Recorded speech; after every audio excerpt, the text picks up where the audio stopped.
students, now welcome back to the Ask IITians once again. Let's continue with the chapter where now I'll be telling you something about the different types of electrolytes. Now if I'm talking about the electrolytes, I have to go into the details of how an electrolyte is dissolved in water. Once it is dissolved in water, what type of constituents it will be producing once it is dissolved in the water. So all these details will be discussed in today's class. I hope you all are ready for today's class. Let's start up with the class. So we have already discussed about what are electrolytes. So anything which if you put in water or if you take the molten solution of that particular thing, if it is able to conduct the electricity, it is said to be called as an electrolyte. Now let us define what are the different types of electrolytes which are present in the ionic equilibrium. So the different types of electrolytes which we'll encounter in the case of ionic equilibrium, the first type of electrolytes are known as strong electrolytes. Now what is there in the strong electrolyte? So these electrolytes are almost completely ionized whenever they are dissolved in a polar medium like water.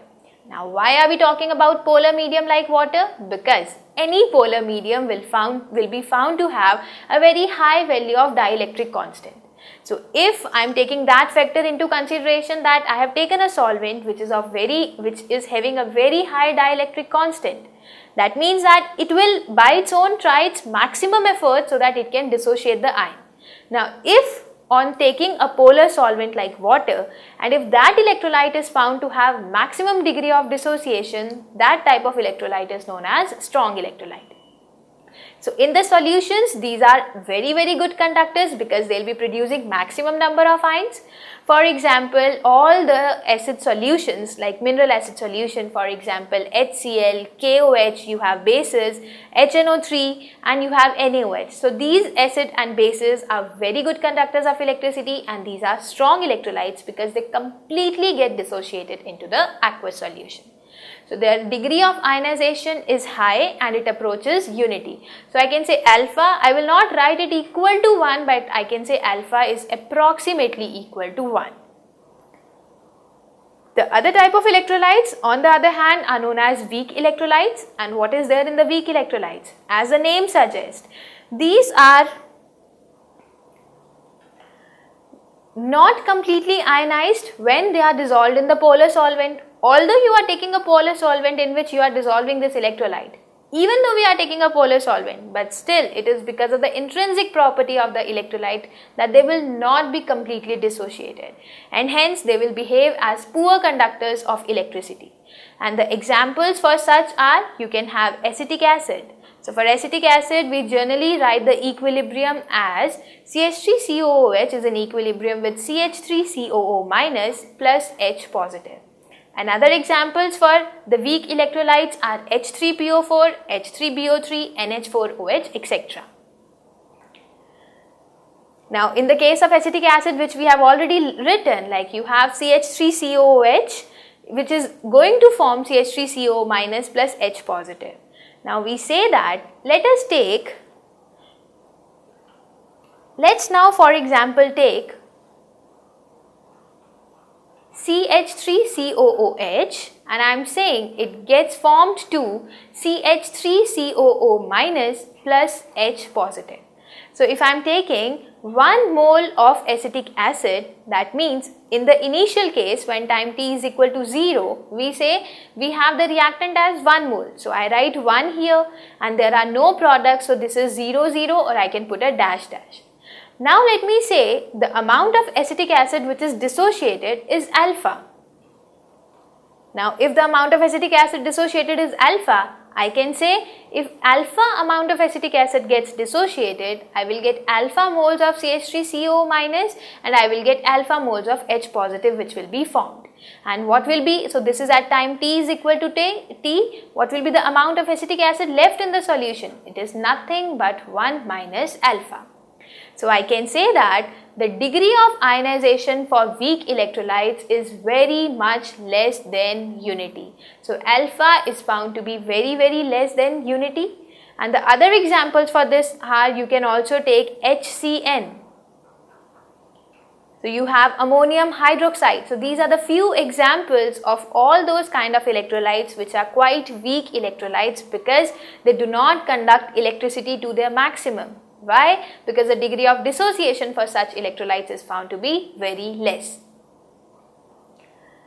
Let's now discuss more about the degree of ionization of the electrolytes which we have already started up. So the degree of ionization, to define again, it is defined as the fraction of total number of molecules of an electrolyte which gets dissociated into the ions. So for example, you are starting with just 1 mole of electrolyte and I am saying like if 1 mole gets dissociated, then the alpha, which is known as the degree of dissociation, it will be 1. But if you are starting with 1 mole of electrolyte but not completely 1 mole gets dissociated, only a fraction of the electrolyte gets dissociated, then that thing is known as degree of ionization, and we define degree of ionization as number of moles which is dissociated by the total number of moles which you are taking. So if I write it down, if I say if you start with 1 mole and only alpha mole gets dissociated, so I can say degree of ionization alpha is defined as the number of moles which get dissociated, which is alpha moles, by the total number of moles you are starting, 1 mole. So the degree of dissociation will be defined as alpha.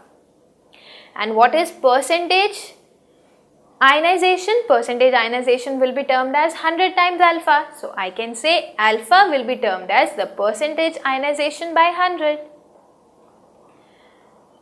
So similarly, if I can write that if I am starting with nearly 3 moles of any substance HX and I am finally getting H positive and X minus, so the H positive obtained for me is, let me say, 2 moles. So I can say what will be the alpha, which is the degree of ionization, will be the number of moles which are dissociated. So if 1 mole will be dissociated, I will say 1 mole of H positive is formed. Now if 2 moles get dissociated, so that means 2 moles of H positive are formed. So the total number of moles which were dissociated were 2. But the total number of moles which were taken by me were 3. So I can say alpha is defined as 2 by 3 for this particular example. Let's discuss about some further important points in this regard which should be kept in mind while we are doing the questions for ionic equilibrium. And the point is, the electrolytes may behave as strong electrolytes in the aqueous solution, but the same electrolyte may behave as a weak electrolyte in the another solvent. And I think we can very easily now correlate this point. For example, if NaCl is taken, it will behave as a very strong electrolyte and acetic acid will behave as a weak electrolyte when they are dissolved in water. So it's very common thing, like if you are taking NaCl and if you dissolve it in water, it is going to behave as a strong electrolyte because water is having a very high dielectric constant. Now even though water is having a high dielectric constant, if you take and if you dissolve acetic acid in water, even though after the water having a high dielectric constant, it is because of the intrinsic property of acetic acid that it will not get completely dissociated. But their conducting abilities are quite comparable in liquid ammonia, and this point is very much clear. Like as soon as you change the solvent, there are chances that the degree of dissociation for any particular electrolyte will change, because what we did by the solvent was the solvent should try its level best so that it can dissociate the molecule completely. But if the solvent is being taken something else, like if you are not taking a very good and a very polar solvent which has a very high dielectric constant, then the conducting abilities of the two different electrolytes, one may be strong, one may be weak. The electrical conductivity of those two electrolytes may be comparable in any other solvent, for example in liquid ammonia. So this was one of the very important case which should be kept in mind, that it is basically dependent upon the nature of solvent also which you are employing for the ionic equilibrium reactions which you are conducting in your laboratory. Now let's start moving towards a very good law which is known as Ostwald's dilution law, and this law is very much useful in the ionic equilibrium chapter.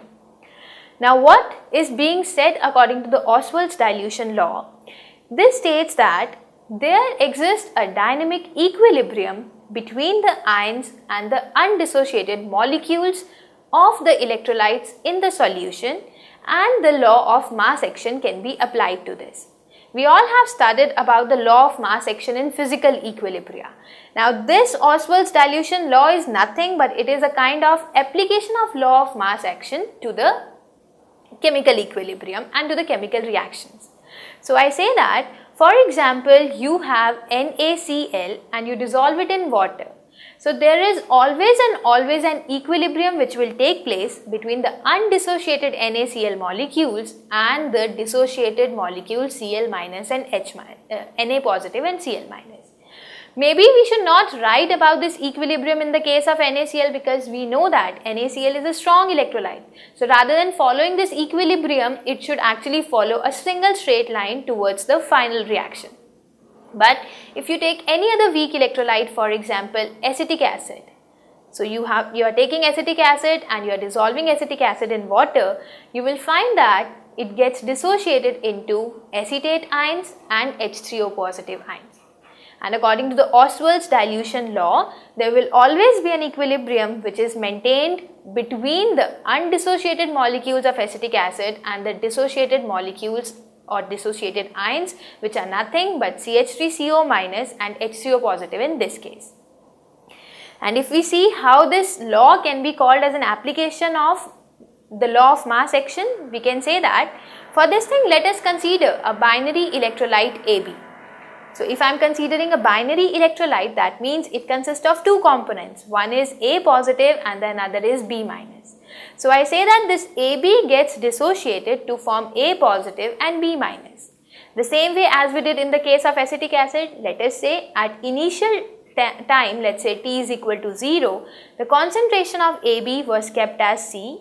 So the concentration of product in this case, A positive and B minus, will be 0 and 0.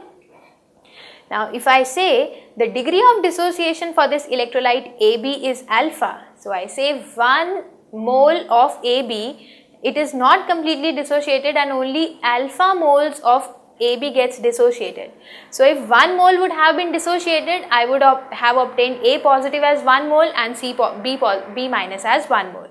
But now if I am saying I am starting from the concentration C, and if starting from 1 mole, alpha moles was dissociated. So if I start from C moles, I will say C alpha mole gets dissociated. So on the dissociation of C alpha moles, I will obtain A positive as C alpha, B minus as C alpha. So what is the amount which is left for the electrolyte? So it will be C minus C alpha, which is nothing but C 1 minus alpha. Now let us apply the law of mass action here. If I apply the law of mass action, I can say the equilibrium constant K equilibrium can be written as the concentration of A positive into the concentration of B minus by the concentration of AB, which in this case will be written as C alpha into C alpha by C minus C alpha, which is nothing but C alpha square, C square alpha square by C 1 minus alpha. So if I simplify it, I can very easily obtain to this equation that the value of K equilibrium will be C alpha square by 1 minus alpha. So we can see here how the law of mass action is being applied to the chemical reaction, and hence on the basis of this we will now try to conclude what do we mean by Ostwald's dilution law. So we can say that if V is the volume of the solution containing 1 mole of solute. So what do I mean by this statement is like, for example, I am taking the solution and I am taking V volume of solution. Now I say if the volume of solution V contains 1 mole of solute. Now if someone asks me to find out what is the concentration of such solution, I will say concentration is number of moles of solute. So I will say the number of moles of solute by volume of solution. So we can say that the concentration will be C is equal to 1 minus V. And hence, looking at what we have done in the earlier cases, we can say that alpha will be directly proportional to K times under root V, and I can say that alpha will be directly proportional to under root of V. So this is how we have obtained in the earlier equation, like we say that the value of K equilibrium was C alpha square by 1 minus alpha. And now for example, I am saying that the value C is nothing but 1 by V. So I can say that alpha will be directly proportional to under root of K times V, and hence I can say that alpha will be directly proportional to square root of V, where V is nothing but V is the volume of the solution which contains just 1 mole of the solute. So I can say that, hence we can say that alpha is directly proportional to square root of the volume which contains 1 mole of electrolyte, as the ionic equilibrium is set up in the case of weak electrolytes. So all what we have done is for the weak electrolytes. Now we can say that how can we relate the degree of dissociation with the volume? This is how the degree of dissociation will be related to volume. So if you increase the volume, that means the degree of dissociation alpha also increases. So we can say that the Ostwald's dilution law is applicable only in the case of weak electrolytes, and which states that if you are increasing the volume of the solution, that means if you are diluting the solution, the degree of dissociation will be increased. So we can say that if you are decreasing the concentration, alpha value will increase, or if you are increasing the concentration, the degree of dissociation will decrease. But this approximation, so we for example have written in the earlier case, so for example here in this case I have written that K is equal to C alpha square over 1 minus alpha. And now if I say the value of alpha is very less, for example if alpha is less than 5% of the value, we can neglect alpha, we can say alpha is very less as compared to 1, and hence we can neglect the value of alpha, and I can say K is equal to C alpha square. Now we can say C is nothing but it is, how will we define C? We have defined C as 1 by V. So we can say K is equal to alpha square by V. Now if I multiply the equation by V, I can say that alpha will be nothing but, alpha square will be nothing but K times V. So I can come over to this point that alpha is equal to under root K times V. And if alpha is equal to under root K times V, I can say alpha is directly proportional to under root V. So if you are increasing the volume of a solution, if you are increasing the volume of water in the solution with the number of moles of electrolyte remaining the same, that means on dilution the degree of dissociation of a weak electrolyte will increase. But this approximation is possible when 1 minus alpha can be taken to 1, and this can be applied only and only if the value of alpha is very less than 1. So for the journal cases, while solving the questions, you have to keep in mind that the value of alpha should be less than 5% of the value, and if the value of alpha is less than 5%, you can neglect the value of alpha, you can write 1 minus alpha as simply 1, and hence you can apply the Ostwald's dilution law. So here we can say that the K was nothing but the ionization constant. For the weak electrolyte, the alpha value is very small as compared to 1. So I can say 1 minus alpha will be nothing but it will be approximately equal to 1, since value of alpha is very less than 1. So on replacing it in this equation, I can write K is equal to C alpha square. So I can say alpha is directly proportional to 1 by under root C. That means if you increase the concentration, alpha value will decrease. On the other hand, if you decrease the concentration, the value of alpha will be increasing. So this is what we say that this is meant by Ostwald's dilution law, that for a weak electrolyte, on increasing the volume of water in the solution, that means on dilution, the degree of dissociation will increase.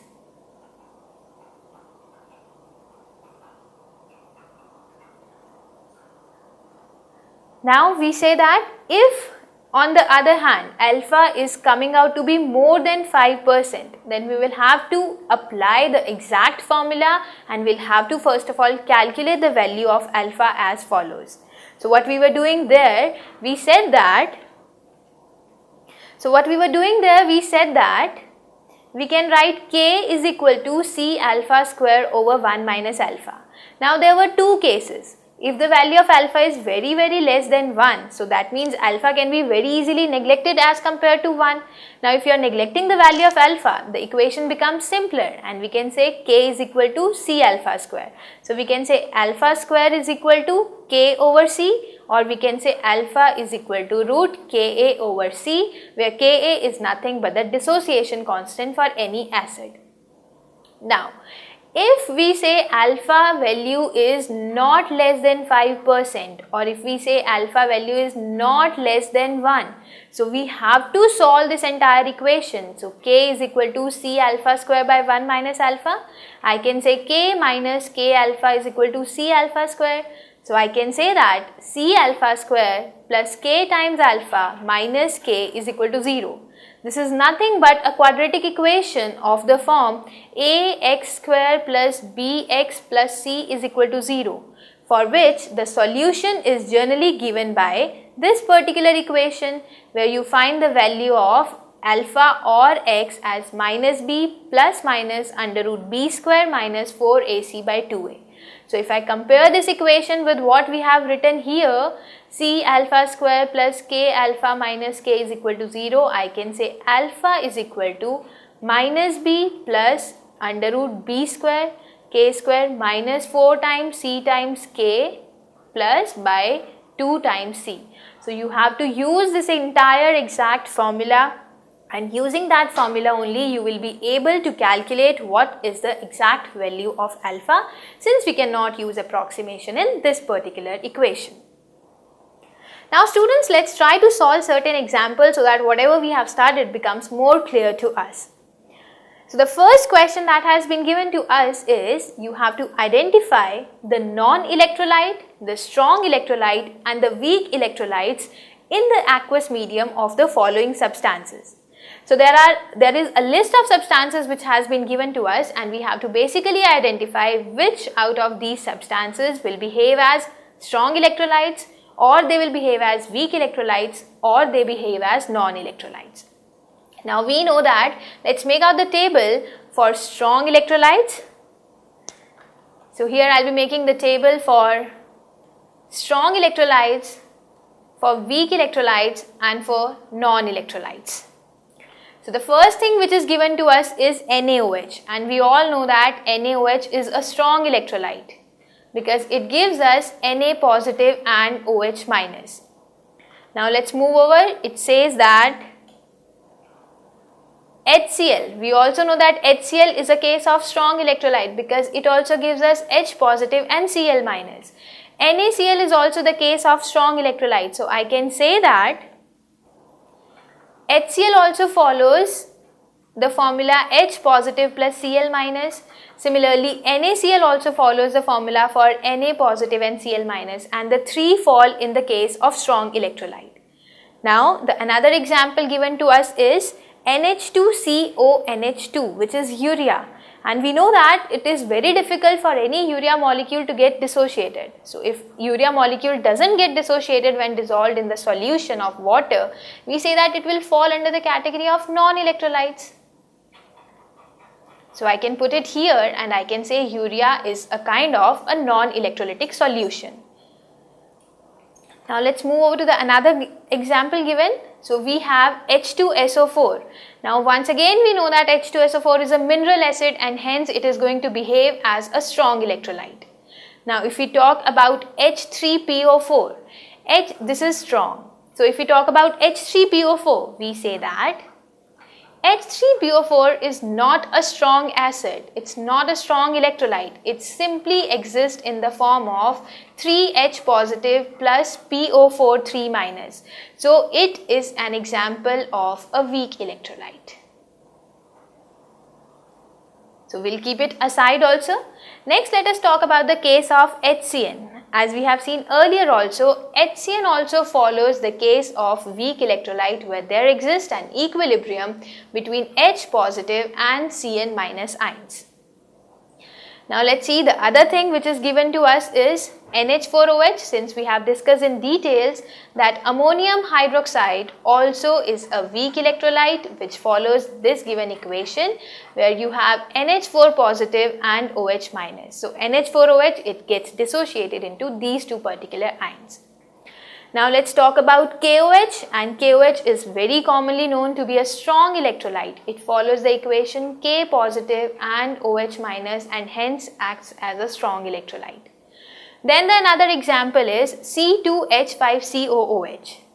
So this is propanoic acid, and similar to the acetic acid, this C2H5COOH, it is also a weak electrolyte since it gives us C2H5COO minus and H positive. So it falls under the category of a weak electrolyte. Now again we have NH4Cl. Now NH4Cl, it appears that it will be a weak electrolyte because it is made up of ammonia, but we have to be very much clear that NH4Cl is actually a salt as that of NaCl. So it is made up of two electrolytes. You take NH4OH and you dissolve it in HCl, so you will be getting the formation of NH4Cl and water. Now this NH4Cl acts as a strong electrolyte and it gets converted into NH4 positive and Cl minus. So I can say that NH4Cl falls under the category of strong electrolyte. Let's talk about another case which is of HNO3. Now to see what kind of HNO3 the acid is, we'll be able to classify whether it will be a strong electrolyte, a weak electrolyte or a non-electrolyte. So we can say that HNO3, since it is a mineral acid, it's get converted into H positive and NO3 minus simply, and hence it will fall under the category of strong electrolytes. Now the remaining two are, one is C12H22O11 which is the formula for sugar, and the another is C6H12O6 which is again the formula of glucose. So these two are organic compounds, and these two compounds, they do not get dissociated into the solution anyhow or the other. So these two formulas C6H12O6 and C12H22O11, so the formulas for glucose and sugar, these are said to fall under the category of known electrolytes because they do not get dissociated into the water. So this was how we have classified the compounds which were given to us as electrolytes, non-electrolytes and weak electrolytes. Let's now move over to another example, which is example number 2. And the question states that what concentration of acetic acid is actually needed to give a hydrogen ion concentration of 3.5 into 10 to the power minus 4 molar. The Ka of acid has been given to us as 1.8 into 10 to the power minus 5. So what is being said in the question is, you have some amount of acetic acid, but we don't know what is the concentration of acetic acid. But what it is being said in the question, that this solution of acetic acid is known to have the hydrogen ion concentration of 3.5 into 10 to the power minus 4 molar. So if anyhow or the other we are able to correlate the concentration of hydrogen ion with the concentration of acetic acid, we will be able to get the answer. Let's try solving out this question. So we know that acetic acid is a weak electrolyte. So I can write CH3COOH is going to give CH3COO minus plus H positive. Now since it's a weak electrolyte, I can very easily say, let's consider the concentration of acetic acid as C. So it is 0, 0 when the time t is equal to 0. Now at time t is equal to T equilibrium, I say if alpha moles of acetic acid gets dissociated. So I will have C minus C alpha, here I'll have C alpha, here I'll have C alpha. So I can write what is the Ka. The Ka will be given as C alpha into C alpha by C minus C alpha. It is nothing but C alpha square over 1 minus alpha. Now since the approximation of alpha is very less than, it's approximately 5% or it's less than 1, which can be applied here. So I can say Ka is nothing but equal to C alpha. Let's try to apply the approximation first of all. If I apply the approximation, I get Ka is equal to C alpha square. So I can say that alpha will be given as Ka over C and whole will be under root. So now from this equation I can find what is the concentration of H positive ion which is given to us. Now this Ka value is given to us and we do not know what is the value of this C and we do not know what is the value of alpha also. But yes, in the question we have been given the concentration of H positive acid is given to us as 3.5 into 10 to the power minus 4 molar. So if the concentration of acid is given to us, I can say C alpha given to me is 3.5 into 10 to the power minus 4 molar. So what can I do from this equation? I can say C alpha is given to be this. So I can say, so if alpha is given to me as root Ka upon C, I can say alpha will be nothing but Ka upon C. If I multiply it on both the sides with with C, so here I'll multiply it with C square. So what I'll get, we'll say C alpha is equal to under root Ka C. Now we know the value of the C alpha, so we can somehow relate the value of C alpha as 3.5 into 10 to the power minus 4, and this will be related as Ka value is already given to us and C value we need to find. So now substituting the values which are given to us, we know what is the value here, we know what is Ka, so we will be very easily able to find what is the value of C in this case. Now once we will be able to find the value of C, we will correlate this value and the value of C on solving this thing will be found to be nearly 6.80 into 10 to the power minus 3 moles per liter, and hence if I look at the answer, the options given to us, I'll say the option number B is the correct option, because on solving this question the value of C is found to be 6.8 into 10 to the power minus 3 moles per liter. So this was one of the application of Ostwald's dilution law which we applied, which is again an application of law of mass action being applied to the chemical equilibrium. Let's now proceed over to another example. So the third example given to us is the Ostwald's dilution law is applicable to. So there are 4 options which are given to us. Whether it is applicable to strong electrolytes, whether it is applicable to weak electrolytes, or it is applicable to non-electrolytes, or it is applicable to both strong and weak electrolytes. So we can say that according to the Ostwald's dilution law, what was the main thing to be kept in mind, that any particular electrolyte, it has to get dissociated into its oppositely charged ions. So if they have to get dissociated, that means the electrolyte should be either a strong electrolyte or it should be a weak electrolyte. It cannot be a non-electrolyte, because the non-electrolytes, they do not get dissociated. Now to look for whether it will be a strong electrolyte or a weak electrolyte, we say that according to the Ostwald's dilution law, there should always be some fraction of the electrolyte which gets dissociated. Now if I am talking about a fraction of electrolyte which is dissociated, if I am talking about alpha, that means I always have to talk about the weak electrolyte. Because in the case of strong electrolyte, the value of alpha is always to be 1. So I cannot apply any particular formula. We cannot use Ka is equal to C alpha into C alpha by C1 minus alpha. This thing is useful only and only if I am talking about a weak electrolyte, because it's only for a weak electrolyte that we can talk about alpha. So the correct option for this particular question is, it is applicable only for weak electrolytes. And this is one of the drawbacks of Ostwald's dilution law, that it cannot be applied to the solutions of strong electrolytes. So the correct option for this case is also option number B. So these were the examples which really helped us out while solving the questions of ionic equilibrium, and I hope these were good questions which will be useful very much in the exams. Students, so we have discussed in this complete class about what are the different types of electrolytes, what actually was the term which was meant by electrolyte, how the electrolyte behaves when they are dissolved in water. So this was all the discussion in this class. Now in the next class, I will be telling you something about what are the different concepts of acids and bases. Now to move up in the next class, you have to be well prepared at least with this portion so that we can continue using this knowledge of ours in the next class. So hope to see you again in the next class. We are going to discuss a new topic. So by the time, take care and do well in your life.